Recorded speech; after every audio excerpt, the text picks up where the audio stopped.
Hi, and welcome to the Lifestyle Show with me, Pam Joseph. We're celebrating Black History Month, and what a show we have for you. Now, keeping in government guidelines or social distancing or what have you, we've been virtual, and we've been virtual now. It's half a year.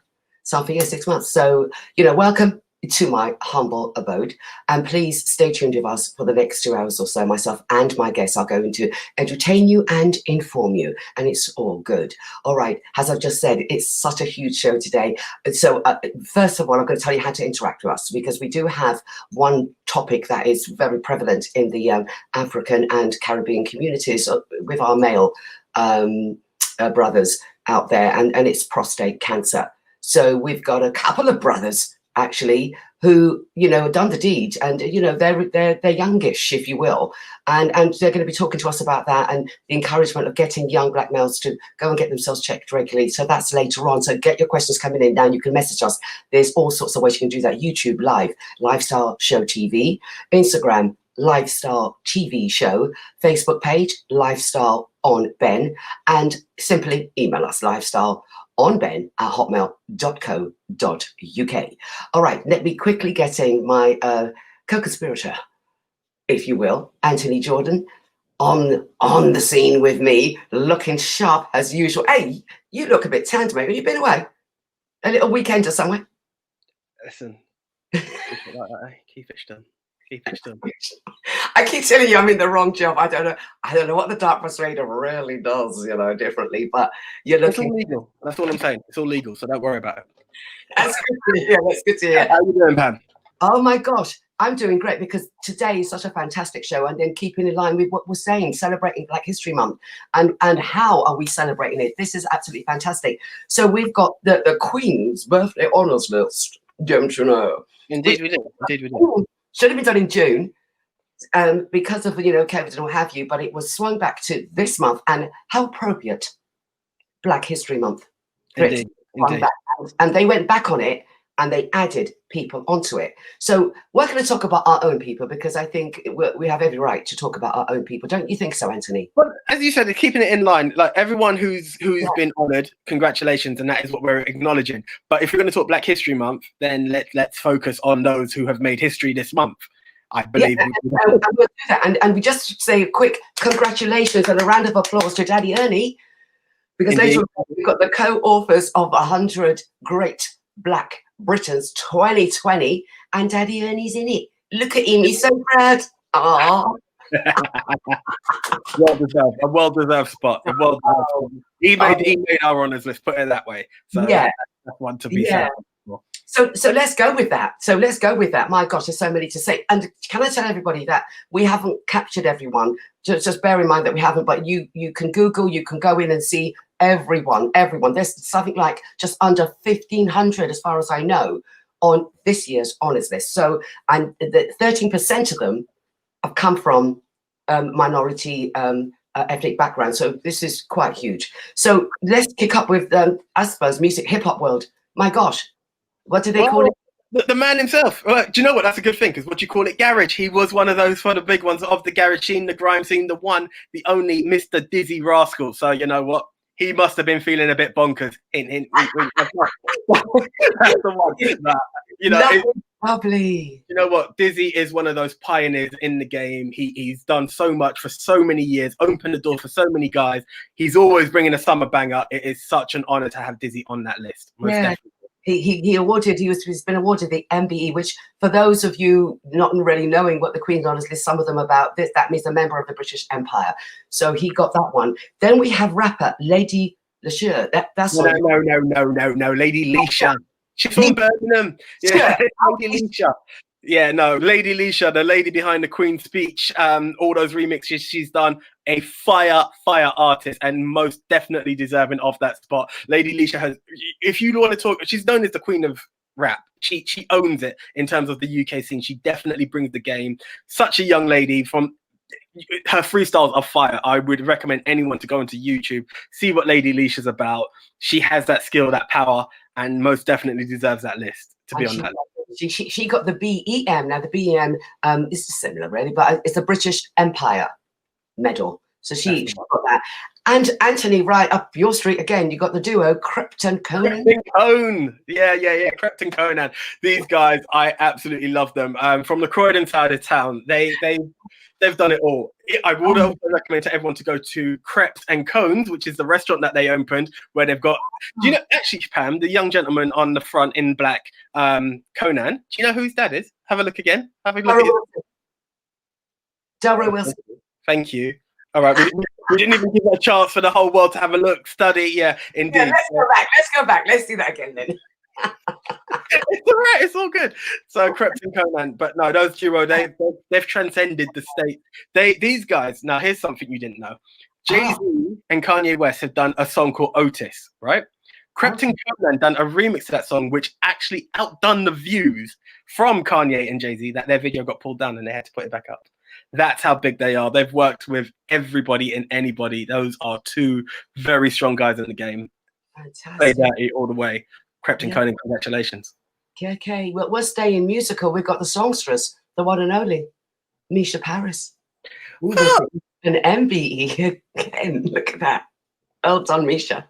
Indeed. And can we also say, for some people who goes, she's not a singer? Yes, you're right. She also has done a bit of acting and she has featured in EastEnders. So, she's most definitely, way before any EastEnders appearances, Misha Paris was storming the radio charts with a wonderful voice and so many fantastic tracks to enjoy. She deserves that. She deserves that, definitely. So now let's go on to the gospel acts. I mean, I can imagine Annette B is really, she's like, yeah, for the gospel, yeah. I mean, my God, gospel artists. We've got Lorrainecato. Indeed. And obviously Lorrainecato, for those of you thinking you've heard that name before, that song with all the kids, all right, that's the lady who put it together, Lorrainecato. Congratulations to her. Fantastic artist, powerful voice.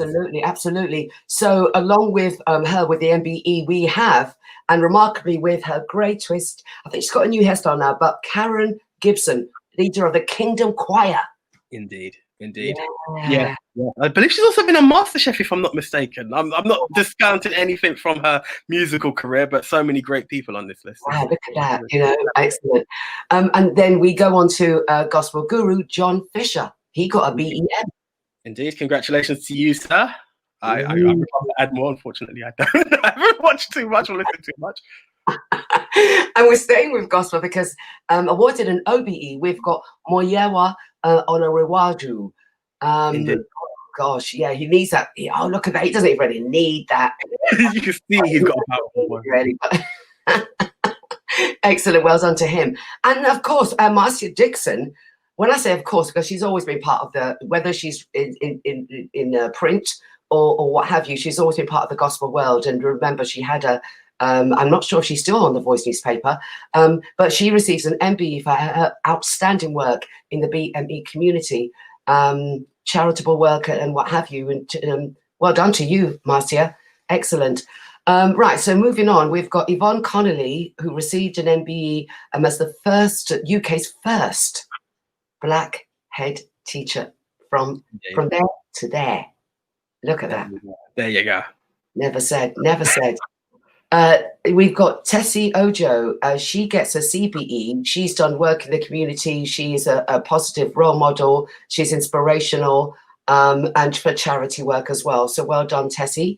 And a veteran Keep Fit guru. Come on, guys.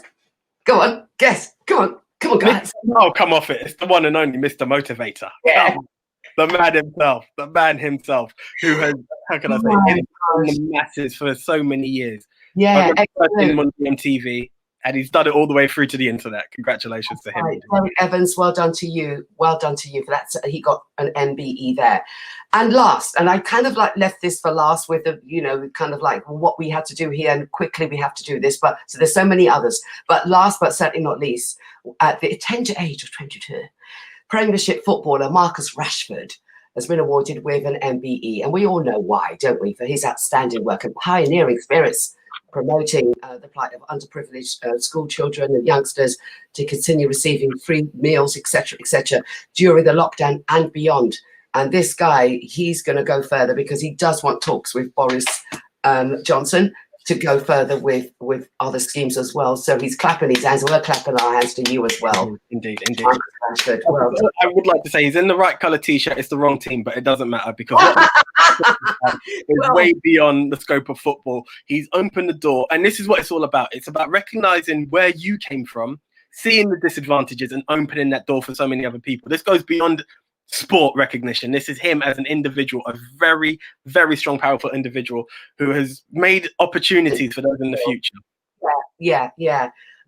Okay, we also have the Dargetti Teas and Books competitions, and we're going to be talking to you about the winners later on. Keep watching and listening carefully to what we're going to say throughout the show, because we're going to pose questions. We've got a lot more questions to pose, Anthony, so let's make sure that we get things correctly here. So we've got the Dargetti Teas hamper, we've got the books. Now we've got 3 books, and if we're lucky, I think we've got a chance of getting a couple of the 100 Great Black Britain's books as well.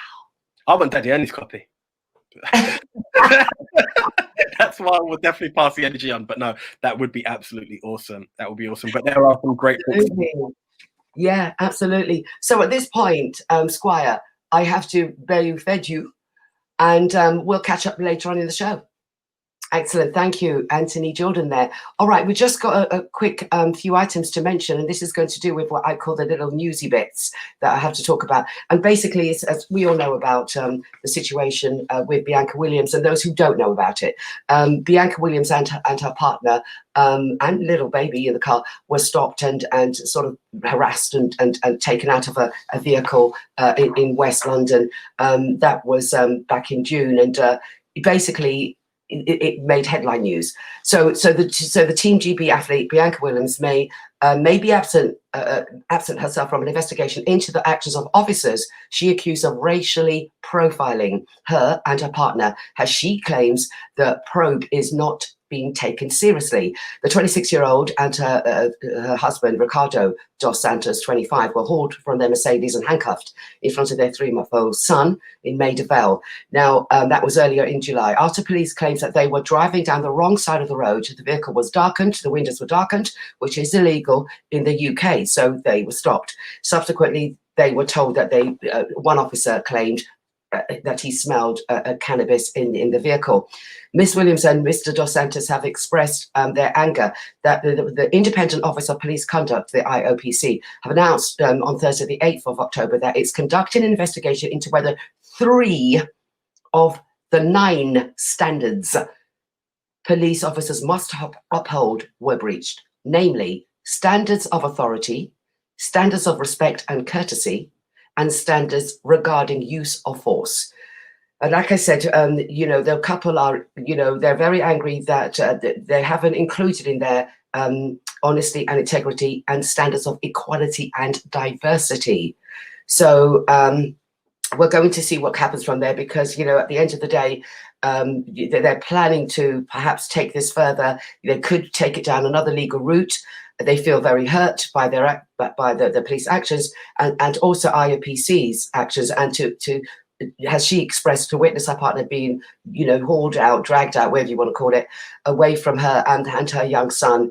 It hurts, handcuffed and everything else. It was an awful experience, and it is added that how is racism ever going to be tackled in police forces if the police watchdog classify it as a respect and courtesy issue. More of that to come, and we'll give you those information as we get it. We also wanted to touch base with you rather quickly about the actual police officer who had been arrested, and others as well, in respect of George Floyd and the consequent killing of George. He has now been released on bail after posting a $1 million, $1 million. $1 million. So 46-year-old Derek Chauvin, a white Minneapolis police officer, stands accused of murdering Mr. Floyd on May the 25th. Chauvin was filmed kneeling on Mr. Floyd's neck. We all know that. Now, he has been released from Oak Heights Prison, and he is going to be looking at taking his place in the docks in March 2021. That's where they've scheduled that. Now, the 3 other officers who were also charged with Mr. Floyd's death, Thomas Lane and Jay Kyun and Tuo Tayo, are charged with aiding and abetting second-degree murder charges. He himself, Chauvin himself, has been charged with second-degree murder, third-degree murder and manslaughter. Everything there he denies. but he has been released, and again, we'll keep you up to date with that as and when we get the information. All right, so for now, we're going to have to say, let's just give a bit of a breather. I'll be back.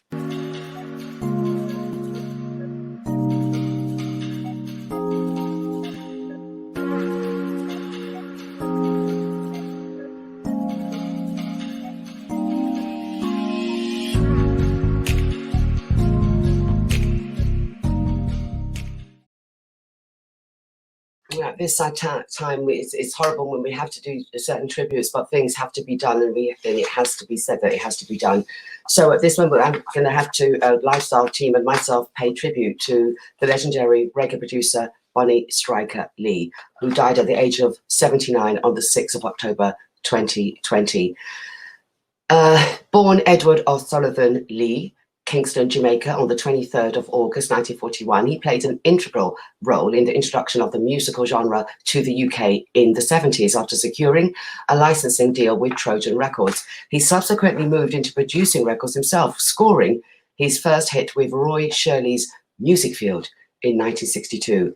Now, after establishing his place in the country's musical landscape, Lee went on to produce classic hits such as Eric Donaldson's Cherry, Oh Baby, Delroy Wilson's Better Must Come, and John Holt's Stick By Me.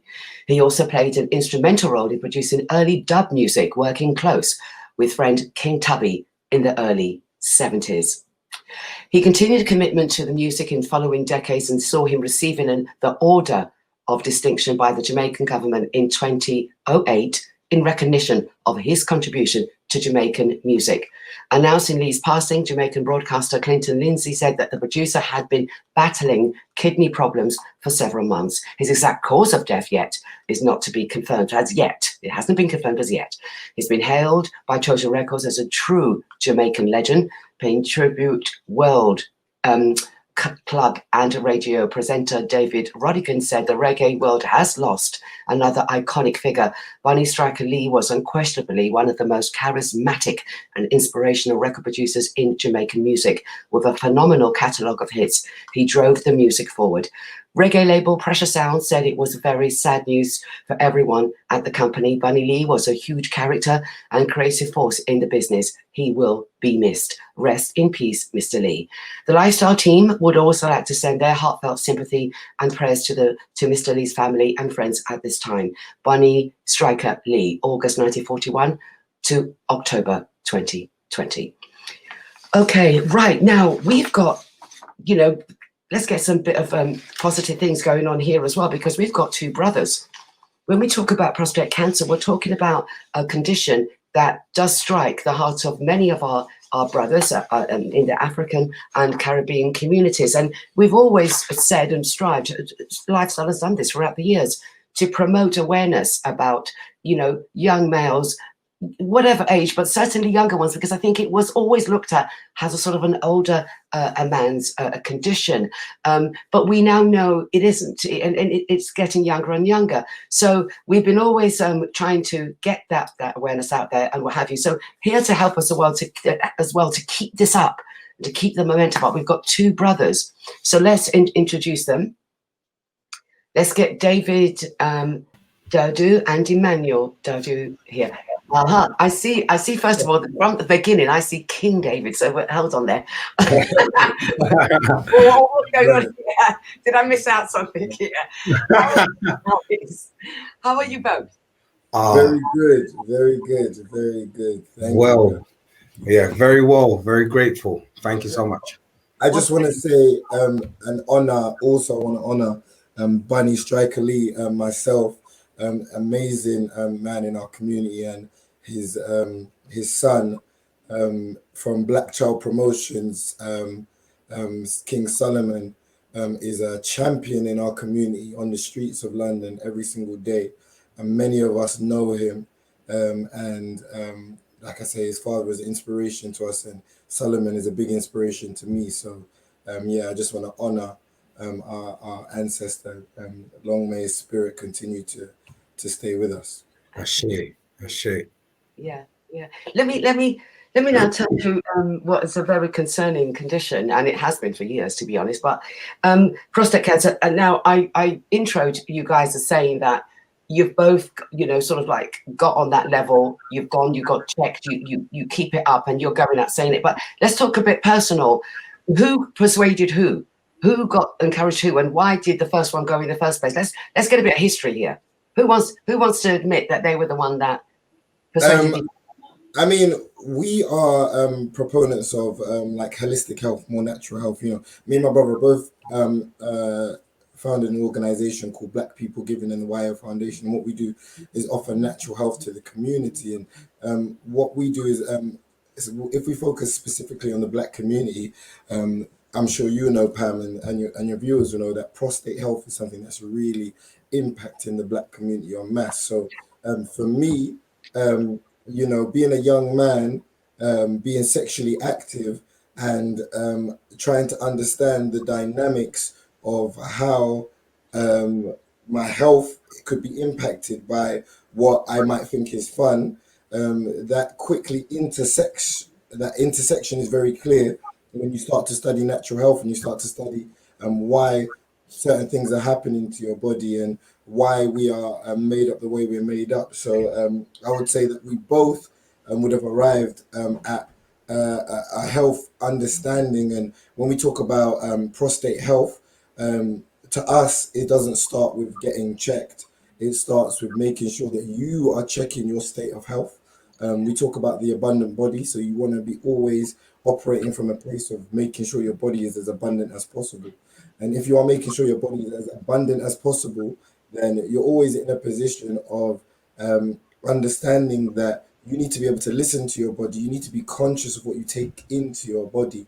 And when it comes to prostate health, there's certain things that we need to be avoiding, and certain things that if we do have an issue with prostate health, certain things that we can be taking to really support and promote prostate health. Yeah, I mean, it's part of some of the probably a couple of the questions that's probably come through. I read a couple of them earlier. So you've just hit on something. Dietary. That is a huge part as well. When it comes to our communities, we tend to like sort of like rich foods, if you will. Is it about really looking at what we eat? I would say like you know, most definitely. And I would say, sorry, just to open up the King David, you know, in my community in London, you know, as Emmanuel said, me and him have been working with Black People Giving BPG, an organization we started for a while, and we do a lot of work in and around the streets of London, working with a lot of the children. And I truly believe that a king's purpose is to serve. So I spend a lot of my time doing that, serving and volunteering with different community organizations. And I've kind of just been given that title, and almost like the return of King David, when we talk about like the Solomonic and the dynasty from that time, and you know, essentially King David, King Solomon, and bringing forward a new energy of kingship, of leadership, and of servitude. But yeah, in line with dietary, and I would really I want to intentionally go with the alkaline basis and the, you know, the SEBI experience, where we talk about like, you know, changing the diet, because I believe that many of us in the African community have a very meat focused diet, and meat is a big staple within our diets. And what this does, and I believe that what this does is leave like a lot of heavy fatty deposits in the body, and doesn't actually allow the body to naturally flow with your divine energy, which a more plant-based and a more balanced space in that fat could offer, you know. Definitely, I'd say like one of the most important things. And when we talk about diet, you know, at Wayewa and Black People Giving, we always look at holistic health. So when we look at diet, we're looking at your intake overall. So that's not just what's going through your mouth, what's going through your eyes, what's going through your ears, you know, what you're seeing, who your experience is, who you're around. Because although health is linked to food your food intake diet, we're also looking at the stimuli that is being put forward into your space and your realm. So things that to make you emotionally unstable and things along those lines, because that too will affect the natural body, the physical body, the spiritual body, the mental body, and further you into a state of illness, you know. So we always look at it holistically. We also do things like meditation and Tai Chi to support these practices to help the mental space, but then also, you know, we definitely promote a more alkaline base and definitely a more balanced and conscious view of how we look at food, and not trying to remain in the Western mind state of overconsumption and that need to eat so many times a day. And just being very conscious of the wants of your belly over the needs of your being, you know. Okay, let me ask you this, guys. You know, this kind of like taboo with most conditions in the Black community, certain conditions and things like that, but mainly when it comes to directing it at the male species, they tend not to regularly go and get checkups. So even if they felt, anyway, I think I'm eating the right food, I think I'm doing all right. But what about encouraging them to, you know, how do you get to do that, to encourage them to still get themselves checked? You can say all the right things about what to eat and stimulating yourself and having a mind focus and what have you, but they still need to have regular checkups. I mean, Pam, what I would say in response to that is that, you know, we as a Black community, our experience, if we going to use COVID-19 as an example, COVID-19 seems to disproportionately be affecting the Black community. You'll see it in the papers a lot. However, as people have been working in the Black community for many years, it's something we've been talking about for many years, and the real disparity to make sure is not between COVID-19 disproportionately affecting Black people. It's Black people being disproportionately treated wrongly when it comes to operating in those kind of places, be it the NHS. So what often happens is that our community are put off by that concept. So for me, you know, Brother Vasco, who is the prostate expert, you know, I'm a younger man, and it's not something that affects my direct age peers. So Brother Vasco, who if it wasn't for technical difficulties might have been on with us today. Can you just explain a bit more about that? Vasco Stevenson, yes, he's a specialist and he's one of our regulars, and he did have some technical problems and he should have been on, yes, so that everybody knows who we're talking about. Thank you. Sorry to cut you, Pam. What Brother Vasco offers, along with a few people in our community, is some of these Zyto scanners, which is a bioscanner that gives you a MOT of your body, basically. So during lockdown, about 6 months ago, there's an elder of mine in the community, and we know part of the service we do is supporting the elders in our community, and the elder had some issues with regards to the prostate, felt it, and was able to consult Brother Vasco, who was able to give him the scan and was able to tell him the right herbs and spices. So pumpkin seeds, which is really excellent for anybody out there who is having prostate issues. There's also a few foods that I could list off, like, you know, avocados, coconut products, sweet.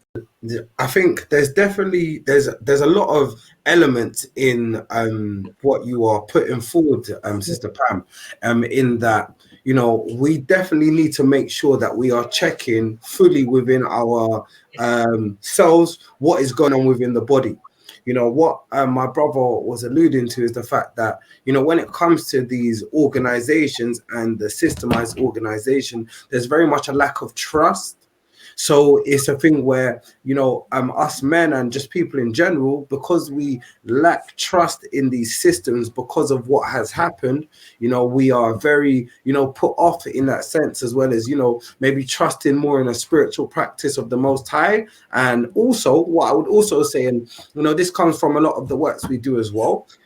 When you are, you know, quite deeply in tune with your body and spending time in that capacity, it now, you know, you're more in a position to, you know, feel or understand where misalignments may be taking place in your body. And I think what I would say, and I don't want to speak prematurely, because I would say that, you know, I think it's very important that as a community, we start providing our own forms of tests for a lot of these things, you know, so that we can actually provide these tests and results for our community, so that individuals, you know, are able to navigate through that space. I would say that, you know, within our families, you know, around that health conversation, you know, and I think this is what my brother was alluding to as well, the direction of that conversation should always be, what are you doing for your health? You know, what are you eating for your health? How are you developing your health? And the secondary part of that conversation is, have you been checked recently? You know, do you want to go and check yourself out, so that you are able to have a full understanding of where your body's at? And I think, you know, maybe creating a more communal effort in that sense, where we can focus our conversation on our health, but understand the ramifications of certain actions. And when I say certain actions, sorry to go off, but I feel as if it's just important to make this clear. You know, when it comes to these areas, you know, we're talking about like the testes, the reproduction system, and, you know, just above, you know, when we talk about like spiritual health and these sorts of things, we talk about like, you know, the root chakra and the sacral chakra, you know, and we talk about like the reproductive system, testes, pelvis, etc. And a lot of these, you know, have emotional tags and emotional attachments. And I would say, you know, it comes from like, you know, things like, you know, grounding, security, survival, you know, sexuality, intimacy. And I think this leads to a further problem within our community, especially when it comes to like sexual promiscuity, and lack of grounding and, you know, home life for our men, because they are, you know, exchanging so many energies, and they are lacking, you know, a full replenishment potentially of their, you know, somatic and prostatic fluids, you know, which is meaning that they are, you know, literally flying all over the place and not necessarily able to ground in those specific spaces. So I believe like the conversation is always quite holistic, but it's about us as a community coming together. David, I hear you. And Emmanuel, what we're going to do is we're going to go for a little short break now, because we've got the questions that the viewers, at least we can ask some of them, because I've asked them to do this, and it won't be right if I don't ask a few of these questions. And you guys can talk a bit about, I understand you've got a bit of a project going on as well. So let's take a short break and we'll be back.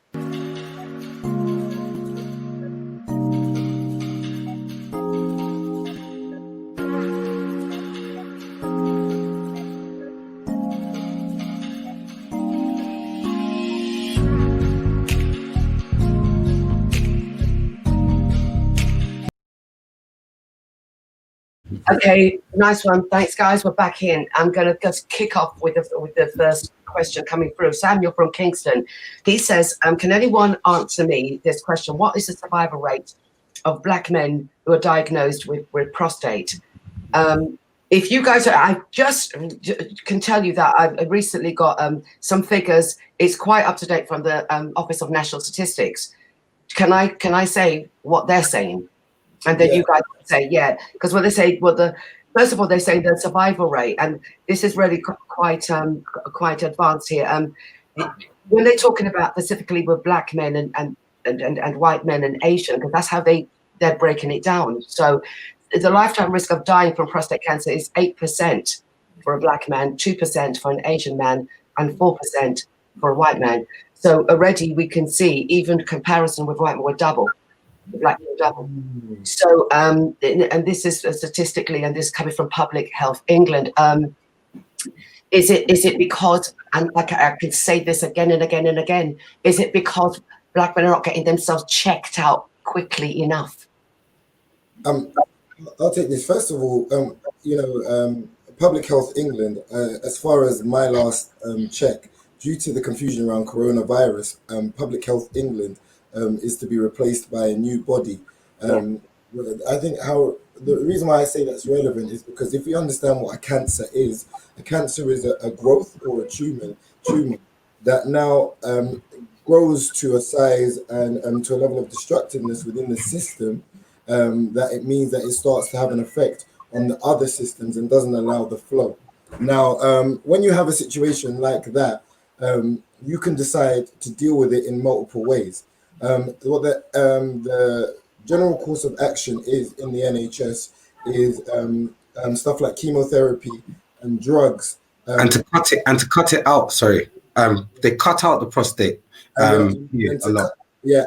So for any tumor that becomes in this position, what they'll do is they'll surgically remove it and use the chemotherapy to try and get rid of it. Now, chemotherapy is radiation specifically to your body. Now, there's also a statistic around 70% of cancer patients after chemotherapy regress and have cancer again. Now, so the reason is, in answer to your question, is the reason why they're dying because of their lack of testing. I couldn't fully agree with you. I definitely wouldn't be able to say yes to that. I wouldn't fully say no. I wouldn't be able to say yes to that. And the reason why that is because we have to look at the cause of it when we attacking anything towards health. It's not the answer to get to the end of it and then realize that, oh, okay, if we should be testing more, because if we test more, we realize that you have a problem and we need to treat it. Rather, we make sure that you don't have a problem in the first place. One of the major things that we need to be doing is all health starts in the gut. Yeah, all health starts in the gut. Your gut is how you digest. So make sure you're putting good things in the gut, like what we mentioned. Prevention is better than cure. I hear what you're saying, Emmanuel, but we've got to move on. So prevention is better than cure, but we've got to move on with Joyce from Manchester. She's saying, and she's been hearing us, how can I encourage my 35-year-old son to regularly go and check himself at the GP? See, this is what I'm always talking about, because one of the greatest things that we've heard is that it's because of the lack of not going, it grows too far, and that's when it becomes really kind of problematic. If people are checked early, if the guys check themselves early enough, catch it in the bud. What I'm saying is the survival rate will be higher. But what we're being always told by clinicians and specialists is that it's the black men are not going to get themselves checked out. So it's about really drumming that in. And it's great to have all this holistic and great things to eat and things. And let's do the prevention better than the cure. Let's not look at that. Let's look at prevention. But, you know, those ones who are not in the avocados and they're not doing that, but at the very least, go to your GP. And that's the basic. That's the basic for me. If we're gonna follow that train of logic, and we see that black men that are diagnosed with prostate cancer end up dying because of it, on that train of knowledge, then regardless if they're getting tests or not, the statistics will remain the same because we're not dealing with the problem. Now, you're saying that especially if we speak to a knowledge that I know a lot of our viewers know is about the physical strain that chemotherapy has on you, to go through these processes, even for somebody say something like that you've got cancer, you've got terminal cancer. I don't want to be so holistic. We've all dealt with the reality of coronavirus and knows that it's not doing a lot for people's mental health, and that is translating to further physical ailments. The reason why I speak about that is because if you were to read 1,000-year-old text called the Tao of Sexology, you'd be able to read exercise that you can perform on yourself right now called the Deer exercise, that can help you start to treat your own prostate. Now, what I am very serious about is giving individuals the tools necessary to control their own growth. If we now decide that we are going to go to an external body and ask them to tell us what's going on with our health, and then go into this, all that goes with it. It's not about the test. I promote you to go test. So if you're seeing this today and you feel like you want to, you feel like you want to get tested, I definitely I'm not saying you shouldn't go and get tested. The point I'm making is that what comes along with the test and what comes along with that mindset that makes you think that just having a test and going along that path, that is what's going to lead to death. Because it's both things. I think you are right. You're both right. You are. It's what it is. What you eat is what you do. But you know, we're running out of time, so I can't go for everyone else. Thank you ever so much, all the viewers. I can't do all the questions now because we've got to talk about the lads and their project. So we've only got about 4 minutes, guys. So let's go bang into it. Let's talk about your projects. So, you know, we are BPG, Black People Giving. This was started by me and Emmanuel on the streets of London. And what we're doing, we are building a nation and a community. We call it Wayewa. What Wayewa is an energy and a vibration connecting people, you know. How are we doing this? So here in London, we do sessions and activities, things like meditation, yoga, and Tai Chi, you know, things to silence the mind and tap into the inner spirit and bring more of the essence of your truth forward. Our values at Wayewa are truth, self-love, black love, love for your nation, and love that triumphs over pain.